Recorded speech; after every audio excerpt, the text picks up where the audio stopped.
Bismillah.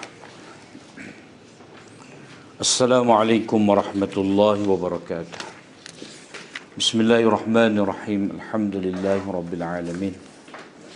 Wassalatu wassalamu ala asyrafil anbiya'i wal mursalin nabiyina Muhammad wa ala alihi wa sahbihi ajma'in.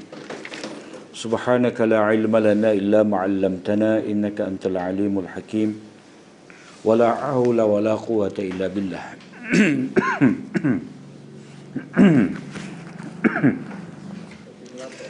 Muka surat 198. Hazaf jawab syarat pada maqam ta'ajjub.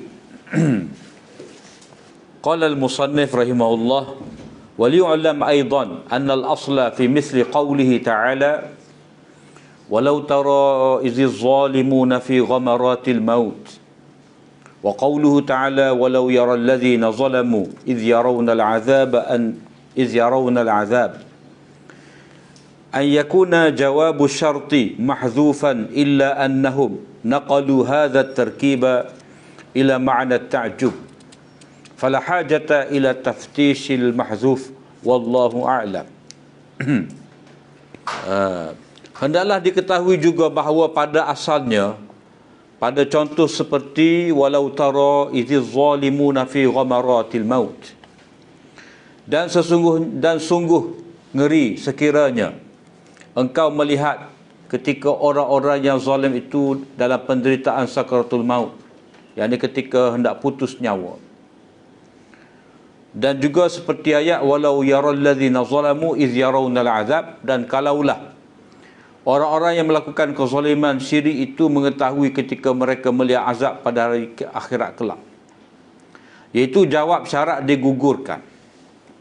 Namun orang Arab memindahkan susunan ayat ini kepada makna kehairanan dan kebingungan. Oleh itu tidak perlu memeriksa untuk mencari kalimah yang digugurkan. Allah jua lebih mengetahui. Maknanya gapo? Iaitu ada jawab syarat yang telah digugurkan. Jadi jawab syarat ni tidak perlu dicari. Sebab apa? Sebab mudah sangat. Maknanya kalau orang mendalami bahasa Arab ni, walau tara iziz zalimuna fi ghamaratil maut, kalaulah orang-orang yang zalim itu, kalaulah kamu melihat bagaimana keadaan orang zalim ketika dia dalam sakaratul maut, kedahsyatan ketika nak terputus nyawa tu. Maknanya itu adalah satu keadaan yang begitu menakutkan. Itu adalah satu keadaan yang bukan biasa, benda yang berat, benda yang dahsyat. Jadi itu boleh difahami secara mudah lah. Sebab itulah Imam Waliullah kata tidak perlu diperiksa, sebab itu adalah mudah untuk difahami. Jadi jawab dia tu, takdir dia, la ra'a amran aziman. Tak ada dalam kitab Syah Waliullah ni. Tapi kita kena tambah lah. Kita kena tambah walau yara, la ra'au, walau yara, la ra'au amran azima, pasti mereka akan melihat satu keadaan, satu situasi yang begitu dahsyat, luar biasa. Kita pun ada guna juga jenis lagu ni buah kalu ni tak? Kalau dia nampak, kalau dia tahu lagu mana, kalau dia tahu lagu mana. Lagu tu tidak kata jawab tu. Dia jawab je, dia kena mari tentu. Kalaulah mereka itu lihat keadaan kita, kalaulah mereka tu tahu, contoh kita kata, kalaulah mereka tahu akibat buruk, kita kata gapo saya dua ni, rokok elektronik, ada. Tentu mereka menjauhi. Jadi hal tu tak sebut, digugurkan, memadai dengan ayat yang lain. yang menggambarkan kepada keadaan yang menakutkan. Begitu juga dalam ayat satu lagi ni, walau yaral ladzina zalamu iz yarawna al'azab walau tara iz zalimuna fi ghamaratil maut. Jadi jawab ini walau tara iz zalimuna fi ghamaratil maut. Sambungnya ayat dia tu gapo kepada ayat dia tu, walau tara iz zalimuna fi ghamaratil maut wal malaikatu basitu aydihim akhriju anfusakum. Malaikat tu mendepa ke tangan dia, maknanya nak mencabut nyawa, nak mengazab dia. Jadi takdir dia la ra'aita amran azima amran syadida. Jadi Allah Ta'ala cerita kepada kita ni keadaan di ambang sakaratul maut ni. Ghamarat tu asalnya air yang banyak, air yang hampir menenggelamkan seseorang. Jadi mati itu maknanya mengepung seseorang sehingga seseorang itu tidak dapat keluar. Jadi keadaan itu seperti orang ya kalau kita kata mati lemah lah. Orang yang dalam keadaan lemah tu selak dah. Air tu masuk ke hidung dah. Disebabkan air begitu banyak. Jadi keadaan kematian tu lagu tu lah. Keadaan kematian yang mana begitu dahsyat. Walau yaral ladzina zalamu iz yaranal azab, lebih kurang lagu tu jugalah. Jadi semua ni Allah Subhanahu Wa Taala menyebut kepada kita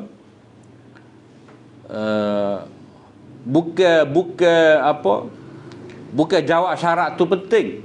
Kalau lebih pentingnya keadaan tu Allah Ta'ala nak gambarkan keadaan yang begitu dahsyat, keadaan yang begitu menakutkan. Hak tu hak utama. Sebab itulah hak tu disebut. Jawab dia tu itu dia mari sendiri. Maknanya kalau seorang tu terbayar dah keadaan yang Allah Ta'ala kata tadi, walau yara, kalau mereka tu, maknanya rupa tu kena ada dalam fikiran seseorang. Keadaan ketika mana azab tu mari, keadaan orang tu tengah nazak nak mati. Jadi bila ada gambar itu, maka jawab syarat tadi. Yang ni tentu kamu akan lihat benda yang begitu dahsyat. Hak tu tak perlu sebut sebab itu automatik dah mari. Habislah situ bahagian hazaf. Habis bahagian hazaf ni kita masuk pula bahagian panggil ibdal. Bahagian ibdal. Ibdalu syai'in bi syai'in, penukaran sesuatu dengan yang lain. Hal ni kalau dari segi bilangan apa yang telah kita belajar ni, itu sebab yang kelima berlaku kesukaran untuk memahami nazam Al-Quran kepada orang kemudian ni. Bapa setengah ayat tu kita suka nak faham. Walaupun pada asalnya Quran itu mudah, Allah Ta'ala permudahkan untuk kita, tetapi ada pada tempat-tempat tertentu sukar untuk difahami. Jadi kita telah ambil dah dulu kerana gharib. Kalimah yang jauh makna dia, jarang diguna. Kalimah gharib. Yang kedua, apa dah? Nasih mansuh. Dah. Kemudian nasih mansuh sebab nuzul. Dah. Yang keempat ke apa? Tadi hazaf. Ada bahagian tertentu daripada ayat dibuat, dan yang kelima ni ada ibdal, penukaran satu kalimah dengan kalimah yang lain. Itu berlaku. Ammal ibdalu fa innahu tasarrufun kathirul funun. Jadi penukaran, yakni satu kalimah dengan kalimah yang lain, ini banyak berlaku dengan banyak seni. Maknanya ini adalah lumrah lah. Lumrah dalam percakapan percakapan manusia. Terkira lah bahasa gapo pun, dia akan tukar ganti kalimah. Kita kata perut berkeroncong. Jala tu. Tak. Kita tukar. Kalau orang hok balik tani, dia kata embuh pelita. Tak. Tutup sui lapu, tapi dia kata embuh pelita. Pulah baling. Yang pertama di sini min qabili ihlali fi'lin mahalla fi'lin akhar. Pergantian kata kerja dengan kata kerja. Qad yadhkuru subhanahu wa ta'ala fi'lan makana fi'lin li aghradin shatta wa laysa istiqsa'u tilka al-aghrad min wazifati hadzal kitab. Dia kata kadang-kadang Allah menyebut satu kata kerja sebagai ganti bagi kata kerja yang lain dengan pelbagai tujuan. Ada macam-macam maksud. Untuk menyindir, untuk memberi ancaman, untuk menyedarkan manusia. Cuma kitab kita ni, maksud penulisan kitab ini bukanlah untuk menyenaraikan satu persatu. Mana nak bila siapa habis. Nak kutip. Bila satu persatu, tidaklah. Contohnya firman Allah Ta'ala, ahadzal ladzi yadhkuru alihatakum. Adakah dia orangnya yang mencaci Tuhan-Tuhan kamu? Surah Anbiya. Jadi Allah Ta'ala guna di sini yadhkuru. Yang ni mencela Tuhan-Tuhan kamu, yadhummu lah. Yasubbu alihatakum. Kita tak bukan Arab tu. Yasubbu alihatakum. Jadi asal mana yazkuru menyebut. Zakara menyebut. Tak. Yazkuru ni kita sebut Allah pun yazkuru. Tak. Berzikir yazkuru, ingat. Tapi di sini dalam terjemah dia kata mencaci. Mana dia pergi kepada makna asal, mana mafhum lah. Ayat asal, adakah orang ini yang memaki, akan tetapi Al-Quran suka menyebut perkataan apa? Tidak suka tu. Al-Quran tidak suka. Tidak suka, tinggal tidak. Bahaya tidak ni. Kalau tinggal pernah boleh kira tak? Akan tetapi Al-Quran tidak suka menyebut perkataan maki, lalu menggantikan dengan perkataan yadhkuru. Mana boleh sangat sebut yasubbu, yazummu. Sebab apa? Sebab dalam nota 412 itu, perkataan yazkuru adalah perkataan mutlak. Perkataan mutlak. Maknanya dia boleh guna untuk menyebut benda baik, menyebut dengan baik, ataupun menyebut dengan buruk. Adalah perkataan mutlak seperti mana lafaz mustarak yang memerlukan kepada qarinah yang dapat menentukan makna yang dikehendaki. Yang ni dia perlu kepada takyid. Lafaz mustarak ni apa? Lafaz mustarak ni satu lafaz dia boleh mengandungi dua makna. Dua makna. Panggil lafaz mustarak. Mustarak ni dia berkongsi makna lah. Macam perkataan kuruk dah. Perkataan kuruk biasa kita belajar ni. Wal mutallaqatu yatarabbasna bi anfusihinna thalathata quru. Perempuan yang diceraikan itu hendaklah dia menunggu bereddah selama 3 quru. 3 quru tu haid pun boleh, suci pun boleh. Tu panggil mustarak.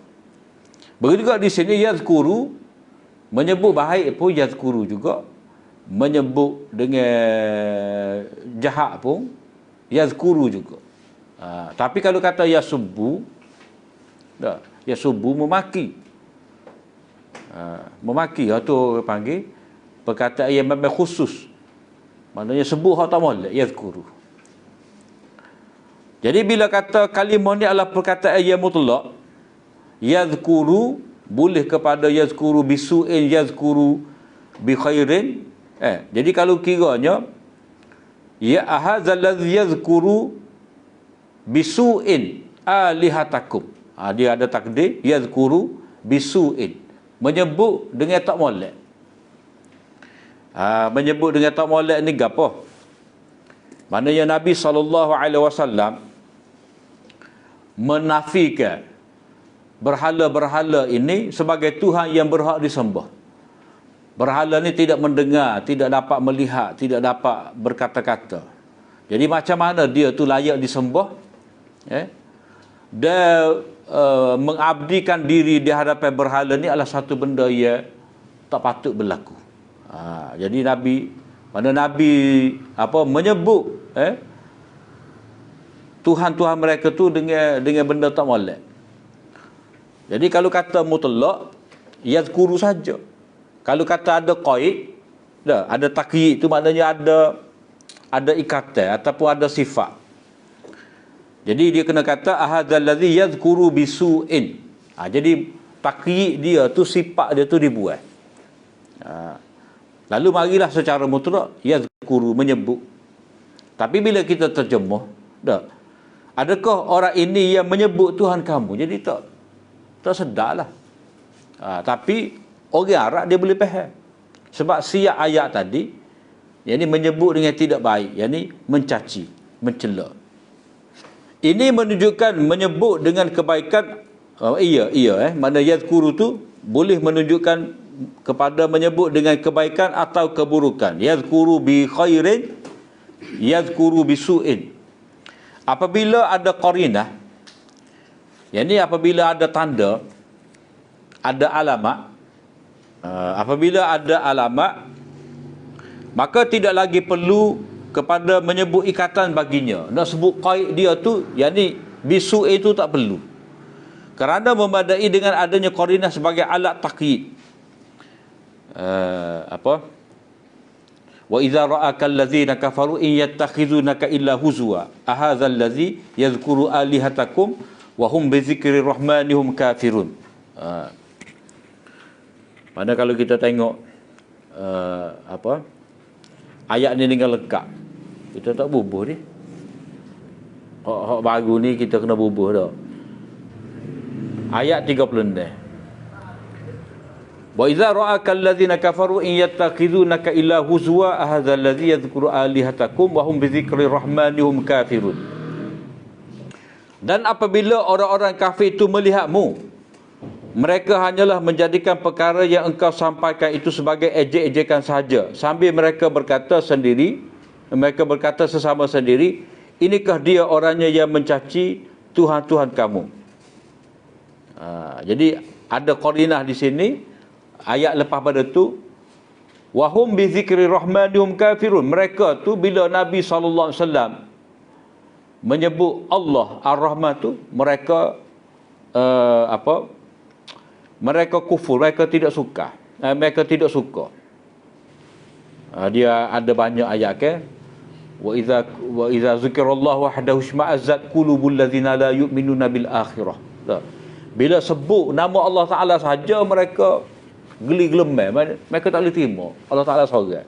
Tapi bila sebut Allah Taala, Tuhan-Tuhan mereka yang ramai, barulah cerah mata, suka.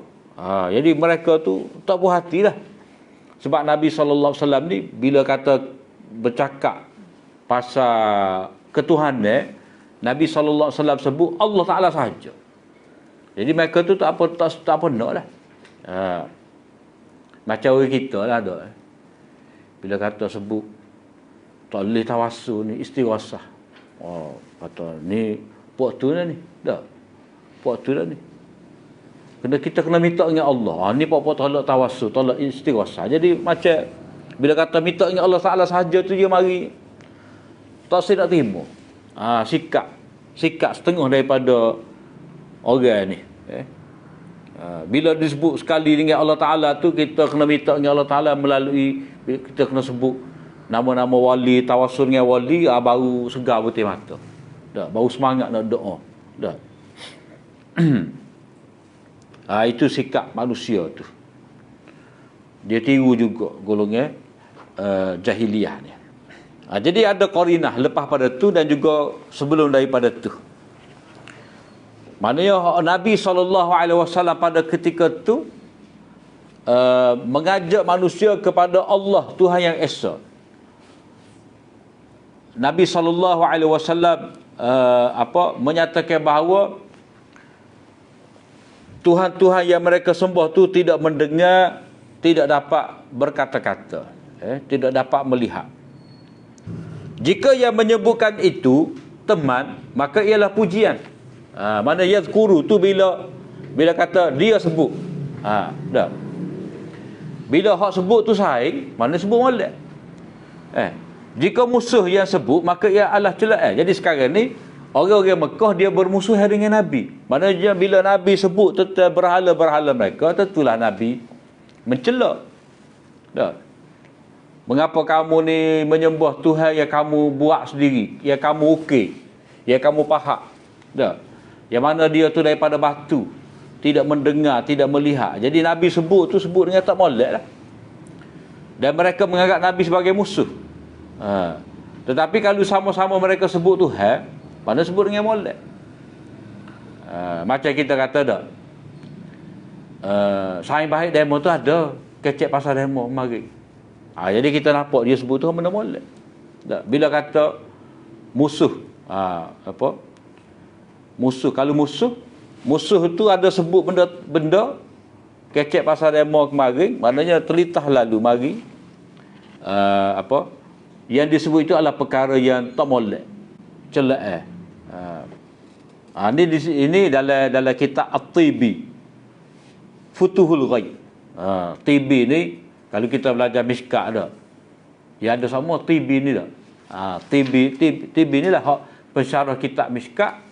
Dan dalam masa yang sama dia syarah juga tafsir Zamakhsyari. Tafsir Zamakhsyari tu dia syarah.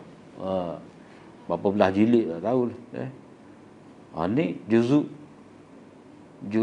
10 ni baru jilid yang ke-10, juzuk yang ke-16. Rasa 20 lebih. Bisa kalah ni Tibi ni, Tibi. Kalau ngaji Mishkat tak aja dengan nama Tibi dah. Maknanya itu tu dia mesti kalau Mishkat Tibi mewakili mazhab Syafi'i, Mulla Ali Qari mewakili mazhab Hanafi. Dah.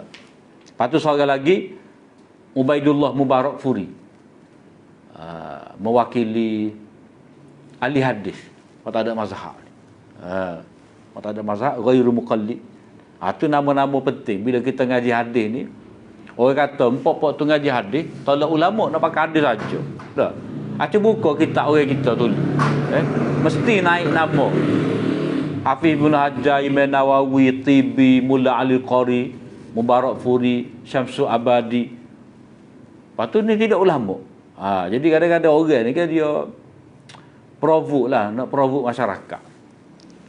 Dengan tuduh pokok ni tak pakai ulama. Faham tafsir Quran diri, tafsir hadis diri. Dah. Padahal kita ni sebut semacam. Tapi tak tahu demo tunya kata ulama. Kata ulama. Ulama mana? Acoyak kata ulama-ulama mana? Kemudian hak serupa dengan ni. Kalau kita tengok surah Al-Anbiya ni ayat yang ke-60. Hak cerita Nabi Ibrahim ni kata Nabi Ibrahim kata berhala-berhala ni Nabi Ibrahim memecahkan berhala-berhala sembahan kaum dia tu. Jadi mari ayat 40 tu, ayat 60, qalu sami'na fatan yadhkuruhum yuqalu lahu Ibrahim.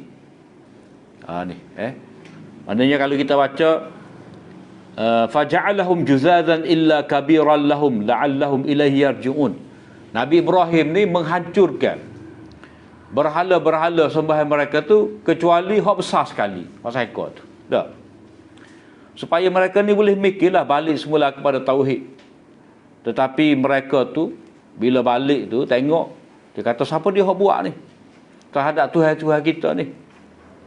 Jadi ada hak memberi laporan, qalu sami'na fatan yadhkuruhum yuqalu lahu Ibrahim. Kita ada dengar ada seorang pemuda ni, dia selalu menyebut tentang Tuhan-Tuhan kita ni. Pemuda tu tadi dipanggil Ibrahim. Jadi perkataan yadhkuruhum tu ai yadhkuru yani yasubbu. Qalu sami'na fatan yasubbuhum. Ai qalu sami'na fatan yadhkuruhum yani yadhkuruhum bisu'in ataupun sami'na fatan yasubbuhum. Waktu tu contoh yang sama juga dalam ayat 60 surah Al-Anbiya ni. Termasuk dalam penggunaan ini mengikut huruf yang masyhur. Mengikut huruf yang masyhur ni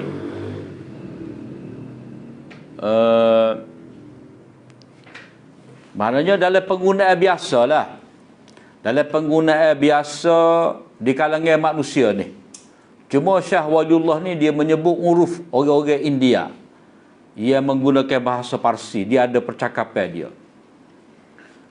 Seperti dia kata usiba a'da'u fulanin bimarad. Telah berlaku sesuatu yang tidak baik. Maknanya musuh si fulan itu ditimpa penyakit. Jadi sesuatu yang tidak baik. Maknanya kalau kita kecek cara itu kak pada muka, tapi tak sebut perkataan itu.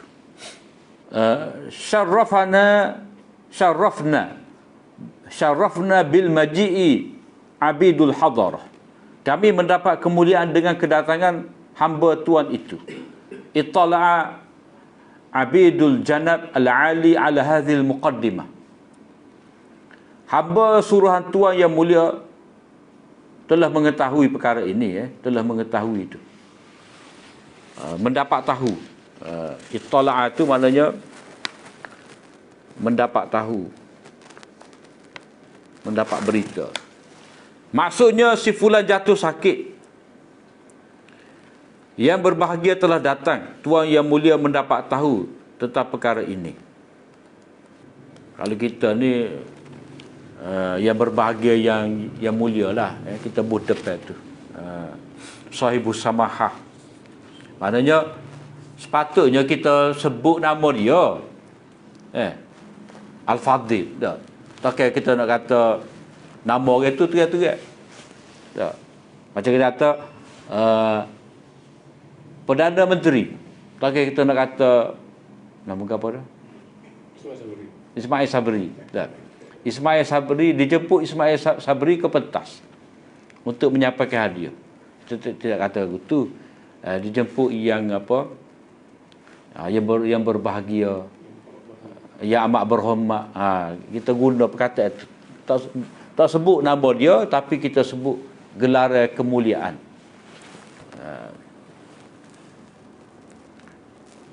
Itu contoh yang pertama. Contoh yang pertama. Contoh yang kedua, yakni contoh ibdal yang kedua, wa qauluhu ta'ala walahum minna yushabun ay minna la yunsarun. Ni ada tinggal ni walahum minna yushabun, dan mereka tidak pula dibantu dengan pertolongan dari kami. Jadi yushabun tu asalnya yushab, sahabat lah. Sahabat maknanya gabungnya. Yushab tu makna istimak. Sebab apa? Sebab pertolongan tu dia tidak akan diperolehi melainkan dengan ada gabungnya, pakat tolong. Barulah mendapat pertolongan. Kena ada sahabat. Kalau kita tinggalnya dia ada ni ai minna la yunsarun, tidak dapat sebarang pertolongan dari pihak kami. Lamma kanatin nusrah la yatasawwaru bidun al-istima'i wa suhbah abdala yunsaruna bi yushabuna. Oleh kerana pertolongan itu tidak dapat dibayangkan ada melainkan dengan adanya gabungan dan persahabatan, maka ditukar yunsarun itu kepada yushabun. Gitu. Oleh kerana pertolongan itu tidak dapat dibayangkan ada tanpa ada gabungan dan persahabatan, maka ditukar perkataan yunsarun itu kepada yushabun. Mana dia kena ada gabungan tu baru dapat kemenangan. Yang ketiga, sakulat fis samawati wal ard. Huru-hara hari kiamat itu amatlah berat, menggerukan makhluk-makhluk yang ada di langit dan di bumi. Hak tu terjemahan pimpinan Ar-Rahman tu. Tak kena dengan hak kita ni. Hak kita ni khafiyat. Hak kita ni khafiyat. Yas'alunaka 'anis sa'ati ayyana mursaha qul innama ilmuha indallah la yujalliha liwaqtiha sakulat fis samawati wal ard. Jadi dia terjemah huru-hara lah. Itu berat. Itu dia pakai tafsir yang lain. Kalau mengikut Syah Wajullah ni dia kata khafiyat, maknanya tersembunyi. Sebab dia kira asal ayat ni, siap dia, sibak dia, mereka itu bertanya kepada engkau, bilakah berlaku kiamat? Qul, jawablah wahai Muhammad, ilmunya itu hanya di sisi Tuhan aku. La yujalliha liwaqtiha illahu. Dan tidak dapat sesiapa pun yang menerangkan waktu kedatangannya itu melainkan dia. Sakulat. Jadi sakulat tu Imam Wajidullah kata khafiyat, maknanya tersembunyi. Cuma dia kata sebab apa disebutkan khafiyat itu, sakulat berat tu dengan tafsir khafiyat, sebab manusia ni bila ditanya tentang satu perkara, dalam keadaan dia tu kira-kira layak tahu, patut tahu, tiba-tiba dia tidak dapat memberi jawapan. Jadi peluh dia tu berat. Berat. Macam tok guru lah, kita tanya dia, teruk-teruk tanya dia, peluh, berat. Jadi berat padanya itu untuk menjawab sebab dia tidak tahu. Jadi berat tu kerana tak tahu jawapan. Jadi Allah Ta'ala nak cerita bahawa tidak ada siapa pun penduduk dunia ni, penduduk alam, baik bumi manusia, baik di langit, yang ni para malaikat, tak ada seorang pun mengetahui khafiyat, tersembunyi kepada mereka itu apa dah? Tarikh berlakunya kiamat. Sebab apa? Sebab kalau tanya, apa jadi berat tu sebab tak tahu. Kalau tanya, dia jadi berat nak jawab. Peluh. Peluh untuk jawab. Tinggal. Ada ni, kita baca. Dia kata, tinggal pula ni. Jadi tafsir sakulat tu dengan mana khafiyat, ini tafsir Suddi. Suddi ni, dia ada dua, ada Suddi Saghir dengan Suddi Kabir. Masalah siapa dia? Kita pun tak ingat lah, mainnya perawi-perawi ni. Tapi dalam tafsir tu ada semua lah. Kalau baca tafsir Ibnu Katsir tu ada semacam Suddi. Cuma Suddi hak Saghir tu berat lah. Syiah. Kabir ke Saghir ni tak ingat, dia dua. Ismail bin apa? Ismail itulah hak Syiahnya. As-Suddi. Jadi Suddi kata sakulat fis samawati wal ard ay khafiyat fis samawati wal ard falam ya'lam qiyamaha mata taqumu malakun muqarrabun wala nabiyyun mursal fasakulat sa'atu fis samawati wal ard ala ahliha ay ya'rifu waqtaha wa qiyamaha li khafaiha anhum wasti'sarillahi bi'ilmiha. At-Tabari. Dalam tafsir Tabari, beliau menukilkan daripada Suddi. Suddi kata tersembunyi waktu kedatangan kiamat itu di langit dan juga di bumi, maka tidak ada seorang pun yang mengetahui berlaku kiamat tadi, sama ada malaikat yang dekat ataupun nabi yang diutuskan. Maka sebab itulah kiamat itu berat, di langit dan di bumi kepada ahlinya, maknanya tersembunyi. Berat tu untuk mereka tahu waktunya, maknanya kalau tanya tak dapat jawab. Jadi berat kepada mereka, yang ini tersembunyi kepada mereka pengetahuan waktu dia berlakunya, kerana itu Allah Ta'ala istiqsar, maknanya Allah Ta'ala sipar ilmu tu untuk diri dia je, tak ada siapa tahu.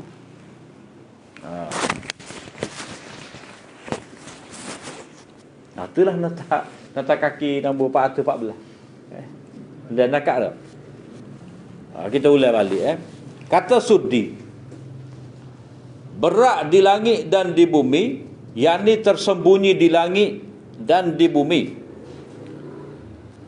Tidak ada sesiapa pun yang mengetahui waktu berlakunya kiamat, sama ada malaikat yang terdekat, malaikat muqarrabun, dan atau nabi yang diutuskan. Maka sebab itulah kiamat itu berat di langit dan di bumi kepada ahlinya. Maknanya waktu kedatangan kiamat itu menjadi berat kepada penduduk langit dan bumi untuk mengetahui waktu berlakunya, kerana tersembunyi daripada mereka, dan kerana Allah Ta'ala mengkhususkan ilmu itu untuk diri dia. Itu dalam tafsir Tabari.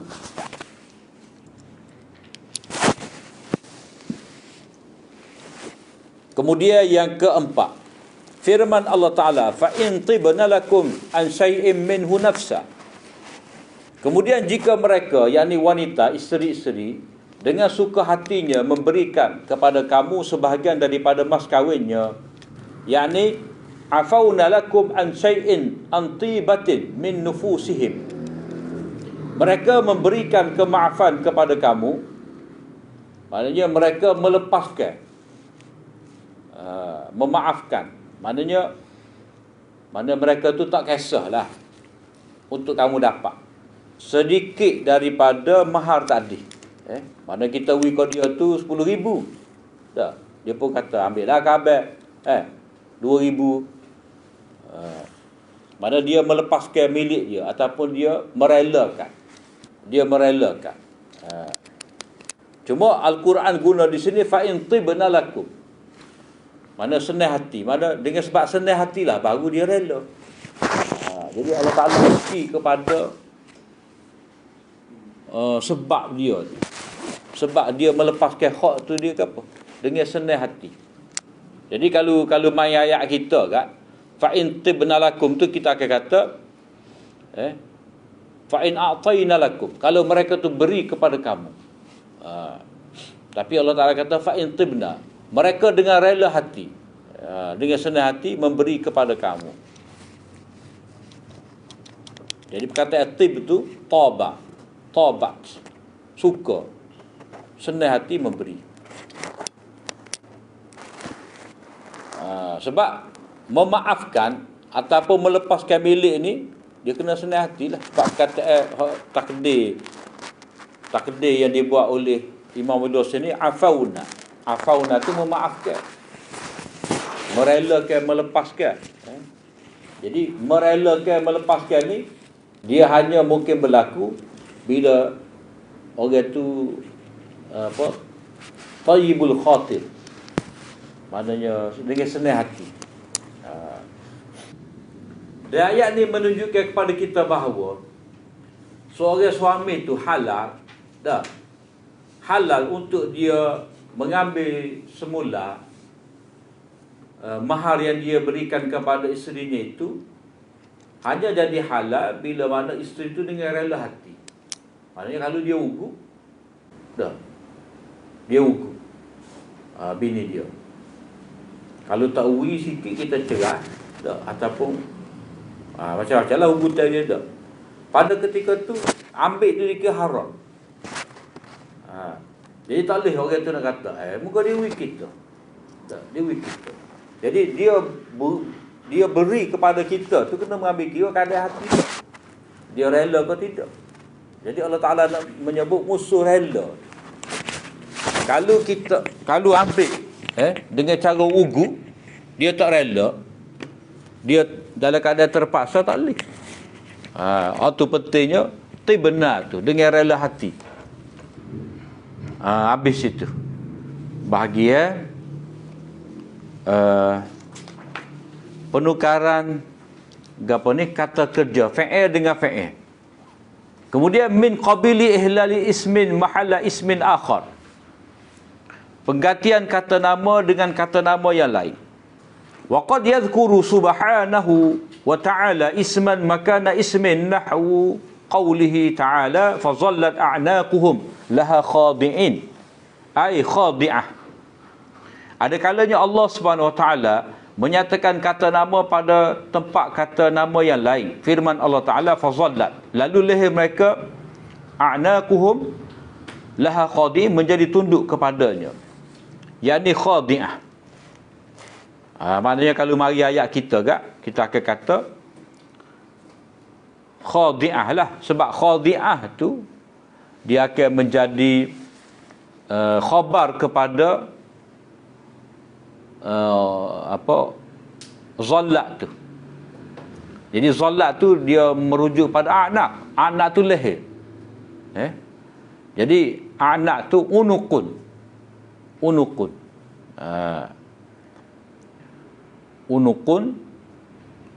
jamak dia anak. Dah, leher. Jadi sekarang ni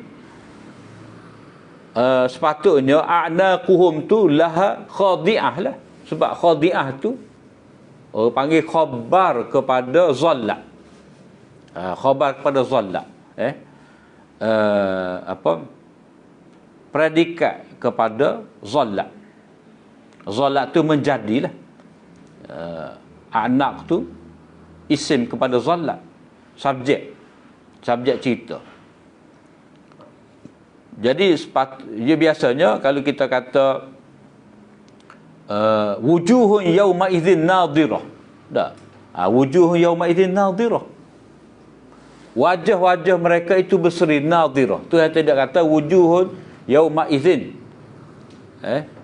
nadhiruna, tapi nadhirah, sebab itu adalah sifat kepada wujuh. Jadi kalau ikut kita ni, sini ni dia panggil khadi'ah lah, tapi tidak. Sebab apa? Sebab Allah Ta'ala nak menyatakan tunduk tu adalah perbuatan jiwa yang merujuk pada hum, bukan semata-mata tunduk tekak tu. Kalau kata tunduk tekak, tunduk zahir, tetapi hak sebenarnya tunduk tu dalam keadaan dalam keadaan dengan jiwa sekali. Sifat jiwa tu khadi'in. Jadi ayat ni selengkap, nota 415 tu, inna sya' nunazzil alaihim minas sama'i ayah fa dhallat a'naquhum laha khadi'in. Kalau kami mahu, maknanya kami tafsir lah. Ni kita jumpa dah minggu lepas kan. Inna sya' ni, kalau fa'il itu berkenaan dengan masyiatullah, kalau tu kata dalam ayat syarat, kalau kami nak, kalau kami nak, maknanya dak lah. Kalau kami nak, tentulah kami akan turunkan kepada mereka satu mukjizat dari langit yang menjadikan mereka tunduk kepadanya. Maknanya boleh sangat Tuhan nak jadikan mereka tu tunduk. Maknanya dengan cara paksa mereka tu tunduk dengan hati. Tapi kami tidaklah. Tak boleh buat lagu tu. Sebab Allah Ta'ala nak suruh manusia ni beriman dengan ikhtiar dia, bukan dengan terpaksa, bukan beriman dengan ketakutan, tetapi dengan pilihan.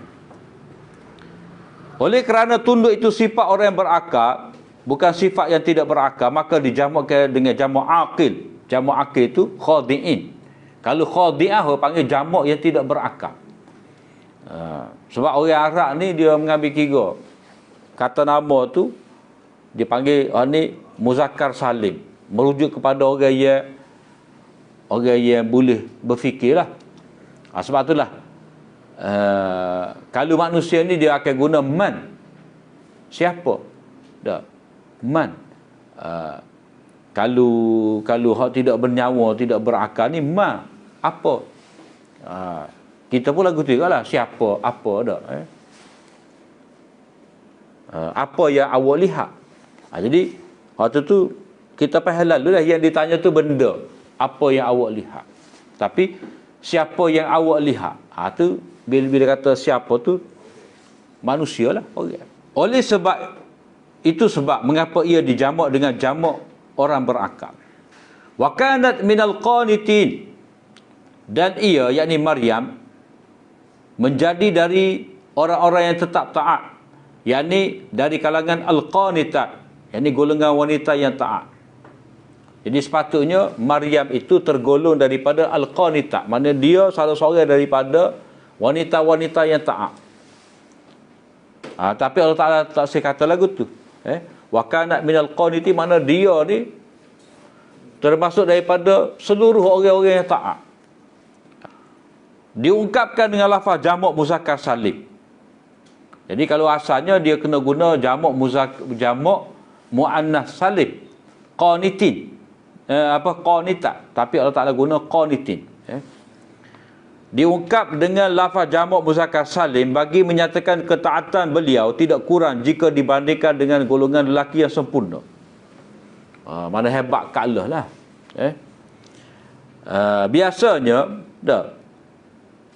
Biasanya orang lelaki lah lebih sempurna biasanya.